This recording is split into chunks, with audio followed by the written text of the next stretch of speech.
तर मित्रांनो, तुम्ही देखील विचार करत आहात टाटा अल्ट्रोज घेण्याचा, तर आज माझ्यासोबत आहे डिझेल मॉडेल आणि CNG मॉडेल.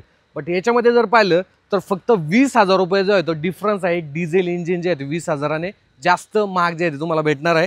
11,09,000, 11,29,000 एक शोरूम या गाड्यांची प्राइस असणार आहे. सो तुम्ही जर टॉप मॉडेल घेऊ इच्छिता आणि तुमचं रनिंग खूप जास्त आहे, कंटिन्युअसली बाहेर जावं लागतं, दर महिन्याला अराउंड 3 ते 5,000 किलोमीटर तुम्हाला जर चालायचं असेल तर अल्ट्रोज डिझेलमध्ये घ्या. मी तुमच्यासाठी एक सजेशन देतो, कारण की सध्या जर पाहिलं तुम्ही कुठेही बाहेर गेले ना तर CNG जर भरायचं असेल तर एवढी लाईन असते ना की जवळपास तुम्हाला 1-2 तास तर तिथे CNG पंपावरती थांबावंच लागतं आणि भरपूर असं होतं की तुमचा नंबर यायला लागतो आणि CNG संपून जातो. तर असा विषय होतो. त्यामुळे 20,000 रुपयाचा फरक आहे डिझेल इंजिनमध्ये. आणि इथे तुम्हाला डिझेल इंजिनमध्ये ना जो बूट स्पेस आहे हा देखील चांगला भेटतो, ज्याच्यामध्ये जवळपास 345 लिटरचा जो बूट स्पेस आहे हा या गाडीमध्ये देण्यात आलेला आहे. सोबतच CNG मॉडेलमध्ये जर पाहिलं तर इथे देखील तुम्हाला जो बूट स्पेस आहे हा जवळपास 200 लिटरच्या दरम्यान बसतो, जो की तुम्ही पाहू शकता बॅग वगैरे ठेवलेली आहे. सो बूट स्पेस कॉम्प्रोमाइज या ठिकाणी तुम्हाला थोडासा करावा लागणार आहे.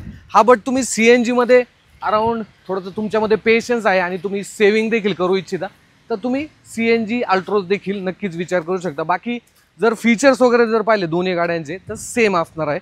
बाकी तुम्हाला काय वाटतं या संदर्भात कमेंटमध्ये व्यक्त व्हायला विसरू नका. धन्यवाद.